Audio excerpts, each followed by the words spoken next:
Okay, we are here with Indiana State defensive back Tsali Lough, and Tsali off to a good start and leading the team in tackles and getting a chance to start. You guys are using 5 defensive backs right off the start of both games so far. Just talk about how you feel about your own progress and how you're kind of fitting into the mix right now. Well, yeah, we've got 5 DBs on the field, which gives us a chance to put some more guys that can cover and be able to play the pass a little better.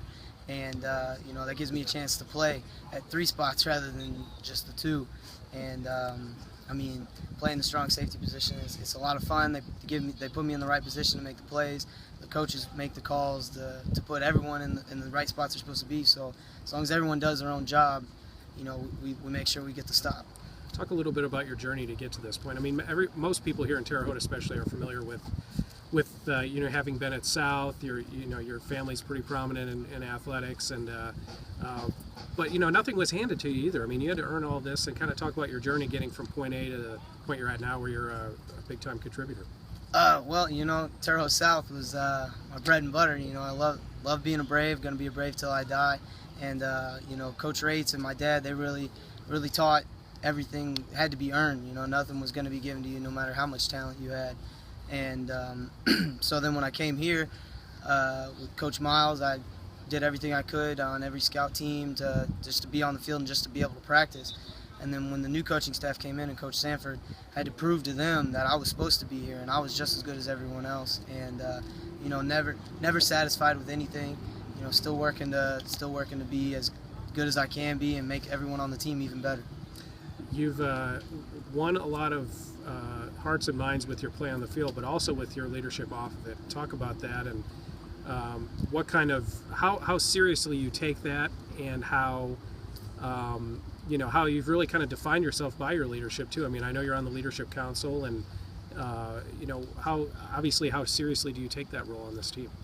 Well, knowing that guys look up to you and guys want you to lead them, that's a big responsibility, and I take it very seriously, and in every aspect, in the classroom, on the weekends, especially on the field, in the weight room, everywhere. And you got to make sure you're always doing the right thing, and just constantly think about what you're doing, what you're saying, who's watching, and it's a real honor. It's a lot of respect, You take your special teams seriously too, and talk about that. I mean, that's for somebody who's playing regular time on the defensive side, I know that's important to you as well. And talk about your success in that role.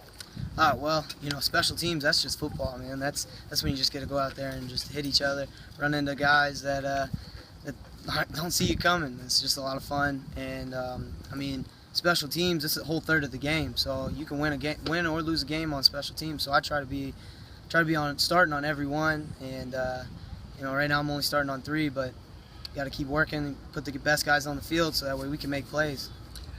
Coach Sanford and I talked about it before the season. Playing 5 defensive backs was not a big surprise. That was part of the plan. But I don't know if it was as big a part of the plan maybe as it's been so far. And obviously you're a big part of that, being in there with veterans like Mark and Donovan and even Phil, who played some last year. Yeah. Just talk about what that formation brings to the field, and also how your own success kind of makes it, a bigger part of the defense than maybe it would have been otherwise.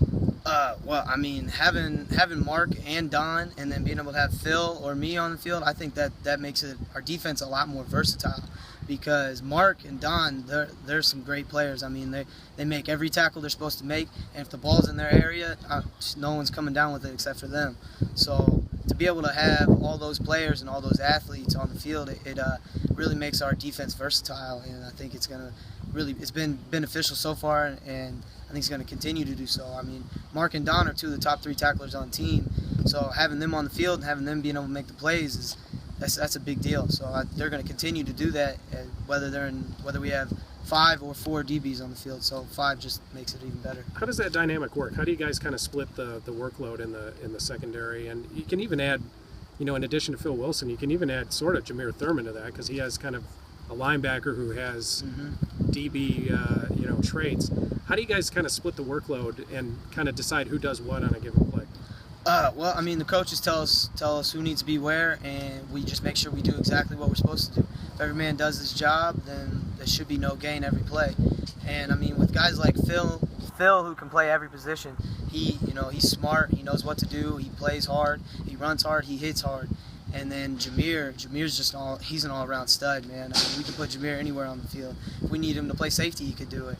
And just to be able to have that dynamic, and everyone can do their job. We trust each other.